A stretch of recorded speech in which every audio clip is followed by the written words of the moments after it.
review on how where you're supposed to be with your projects right now, right? Okay, so the first step, you're supposed to save your project as a in a folder, right? Yeah, just go through the steps. They're cool. Okay, so you're supposed to save your project as a project in a project folder, okay? And you name it whatever you want, but it's got to be specific. It can't be untitled, okay? And I recommend putting your names in your title, so that way you know whose it is.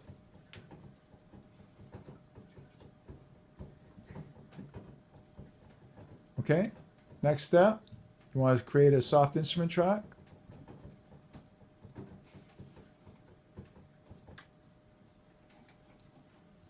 These are all things that will be on your test, right? And I want you to create a short loop. It can be like 2 bars, 4 bars, okay? Whatever your loop needs to be. But it needs to be in time. It has to be a perfect loop so that you can stretch it out to a loop, right? I just did that. I don't know. Okay, there it is. And if it's out of time, you can quantize. If it's quarter notes, you can closest quarter note. If it's 8 notes, you can put 8 notes in there, but it's got to be the closest value of what you have a fraction of, okay? Once you have that, and you know it's in time, you can check that it's in time by setting your left and right markers to the end of the loop and listen to it, okay? And it'll go through. Okay, there it is. And once you're satisfied that it's a perfect loop, you can then use your looping tool and you can bring it out as far as you want. Once you have that, you're ready to put on your next instrument. So you're going to create an audio track or a soft track if you're going to do soft synth or piano. Okay, and you're going to name your track, whatever the instrument's going to be.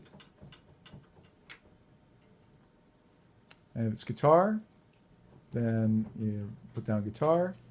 And we're going to get Rain to plug in his guitar into the interface.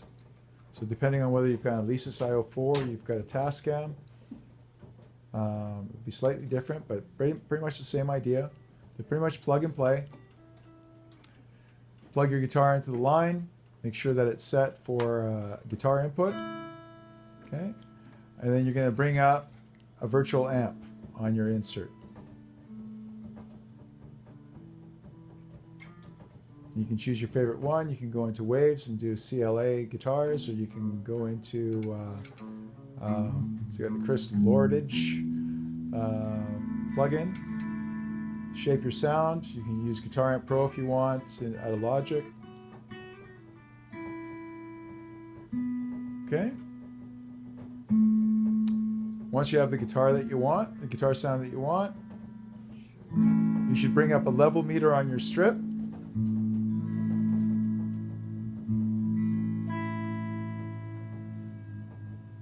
Okay.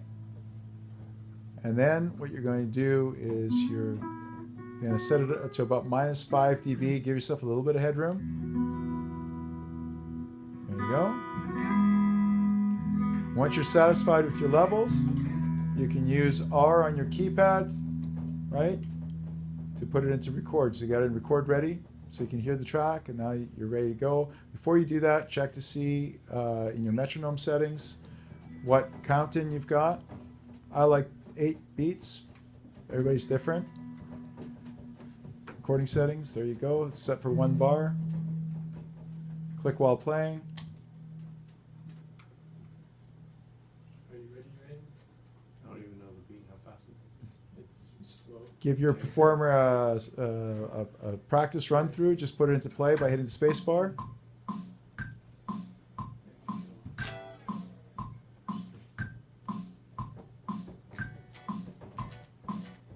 That works.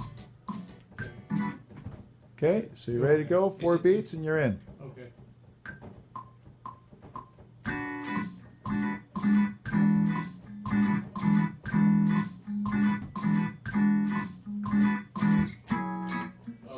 There you go. That's okay. He's got a perfect loop there, and he can. My name's Fred. Then you can use your trimming tool to trim it to wherever you want. You can create a loop of that, and if you can actually pull that out. Go to there. So you trimmed it. That is. Now you want to zoom in so you can make sure that it's a perfect. That's not quite there. Keep zooming in. And you know your zoom is on the bottom right-hand corner, both vertical and horizontal. This is easier. Oh. If you want, you can also split it at the playhead. If you want to be more accurate, just snap to the bar, right? And then at the top, you got split at playhead, and you delete the little part that you don't want. Just delete it. Okay, and now you can listen to it. If it's wrong, you can just undo, Command Z. This is really perfect. Just go back.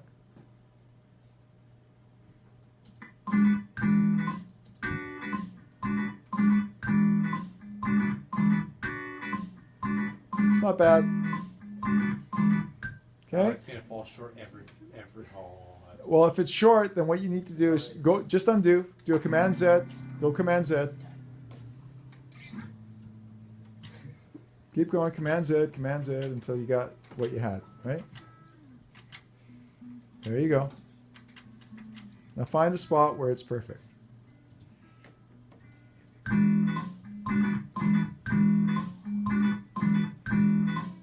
There you go. So trim it up now.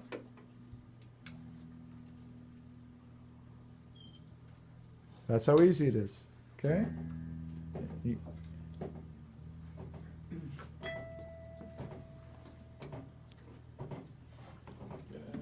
There you go. Okay. So now you've got your instrument, right? Play it.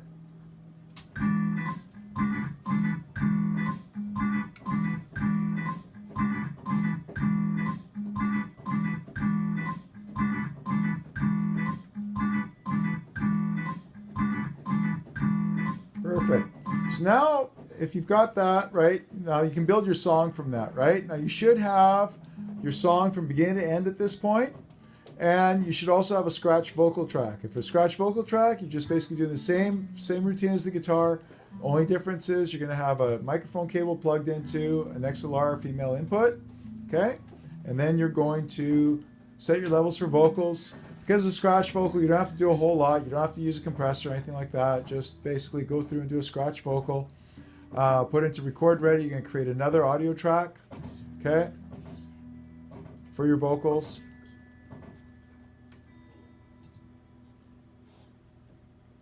What you doing, pal? Okay, so no, let's just go with a vocal. Set up a vocal track, please. Okay, name it vocals. Name it scratch vocal. Sing it, Rain. Scratch vocal. Okay. Okay, yeah, I need a mic now. And you grab a microphone and you grab a cable. You're gonna plug it in, and you're gonna set your level just like you did for the guitar, and so forth. Okay. Are we doing this now? We don't have to record a vocal track right now. That's fine. Okay. Now, at the end of all of this, you also should, let's look at the output track. So the output track, you should at this point, I always do, put a little bit of a mastering EQ on there, just so I'm getting an idea of what it's going to sound like roughly. Some people like to do this at the very end. I like to do things as we go. Okay? So that's just a general one. You can tweak it later on. I wouldn't do any tweaking at this point. Just, you know, it's in there. I would put in there some kind of analog type of compressor to warm things up. Oh no.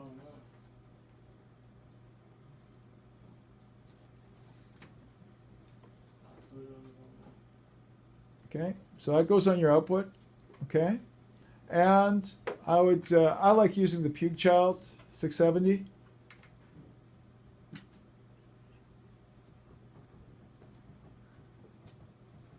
And I'll just set it up at this point for, you know, I usually set around 10.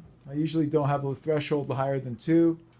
I like using the third time constant. and I'll usually set the output gain around 3, plus 3. Okay, and I usually like using the left-right. But sometimes if I really want to give it some extra gain, so the difference between these three, the link gives you just a mono signal. The left-right gives you true stereo, and the latver gives you a series. So the first channel runs in series into the second channel, and they build on stage gain. And it's a nice way to get your output up and fatten up your sound nicely. Okay, and then you can set up your. So if you put it into play right now, you'll see that the needles in the latver. Just check that out.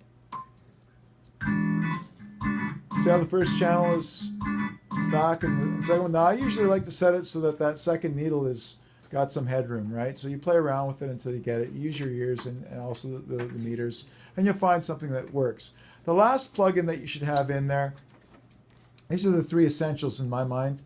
Everybody's got a different way of doing it. Go to Waves and find your L1. Okay?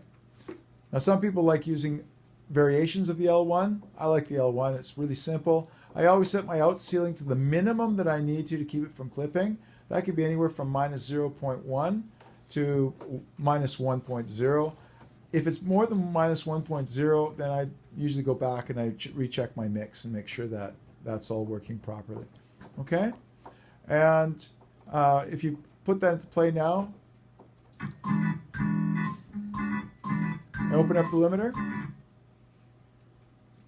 Okay, you'll see how it's going there. And if you want to make it louder, you can bring it up. Now notice the imbalance. Okay, so go back and check to see where the imbalance is coming from. I think it's in your puke child. You didn't set the levels the same on both sides, maybe? Okay.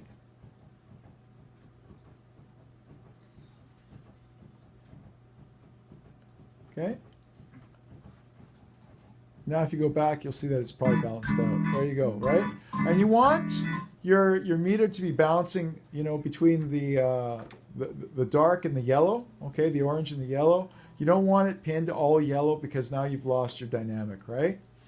And those are the basic things. The only other thing you would need right now is let's do a fade on the end of the output channel, just so people know how to do a fade. So you go on your output channel, go automation. Create an first you got to create an output stereo channel on your range, right? So right click, reassign track, output stereo. There you go. And on this track here, you go automation now, and you can click on wherever you want your fade to begin. Set an anchor point, and then set the second one, and you can pull it down all the way down to infinity, right? All the way down. There you go. Okay, and then you can bring that last point, you know, to where your track ends, so it actually fades out smoothly at the end there. Go ahead.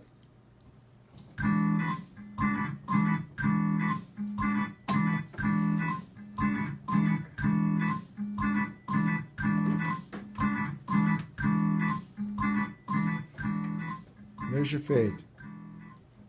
Okay? Now, if this is your finished project, what you would do now, if you were satisfied with everything, is you would go up and you would go to bounce. You would set your left and right markers. Make sure you leave room for your reverb if you have any reverb at the end. But if you don't, you know, you can pull it right then. I always zoom in to make sure that your playhead is right at the end. You see how far away that is? There you go. Okay? And once you're satisfied that your markers are correct, and you check it by listening to it, right? You put it into play and you listen to it. Okay?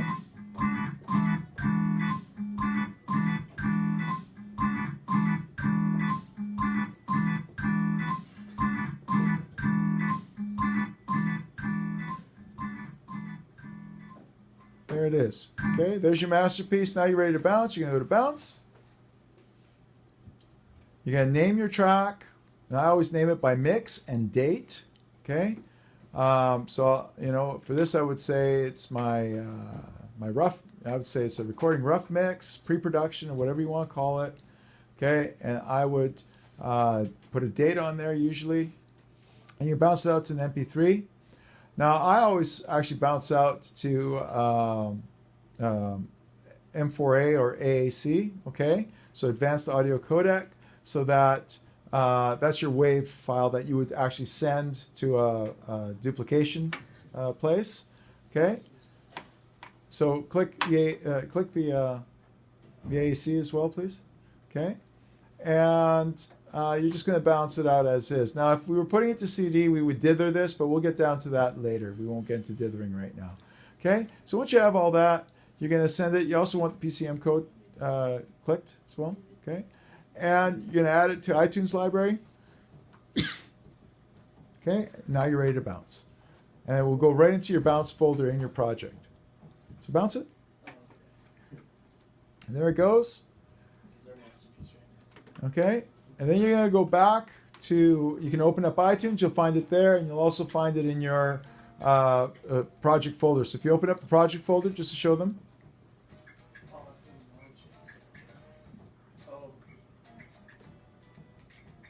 No, just continue. Don't worry about it. So go with Spotlight, Logic. Just go to what you named it. It's easy. I can't see it. It's down there. Spotlight. Just go Spotlight. I can't reach the bottom. Go to the top. Spotlight. Okay, go Logic. Okay, you'll find your project in the Logic folder. Go ahead, open it. There it is. Open it up. Open that up. Bounces, and there you go. There it is. Okay. Now the last step is you go to iTunes.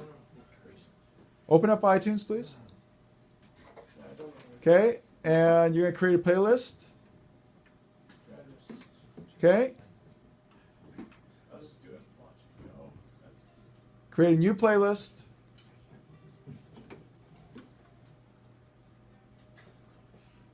It's just under File New.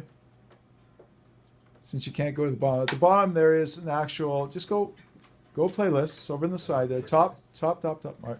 There you go. It's way down at the bottom, right? I can't get it. Okay, so at the bottom. So just readjust your resolution. It's not gonna help at all. This is because of the screen. The screen's not set properly. Go to the smallest one. It's still zoomed though. Oh, we can do it. That's worse. No, go back. Oh.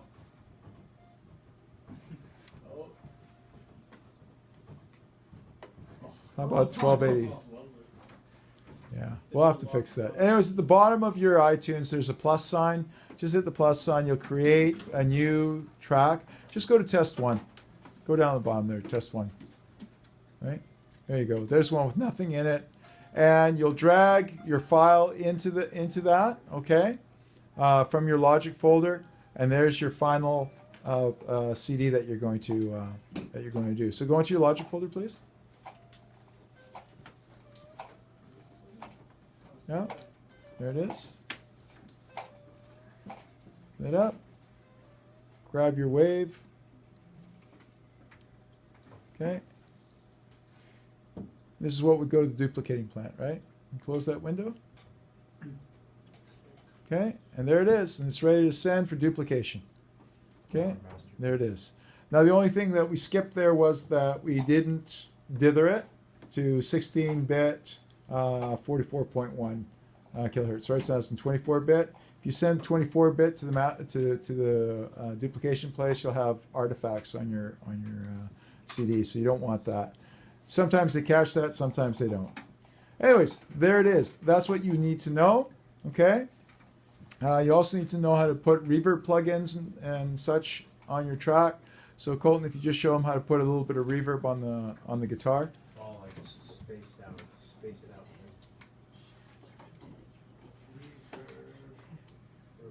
Now I've recorded this. I'm going to post it on our Facebook, so if you need to refer to it, you can, okay? Just did a little lesson here. Oh, thank you. It's gonna sound good. It's gonna sound awesome. Go ahead. Okay, so open up the Space Designer now. Open it up. Let it run. Just let it run. Let it run.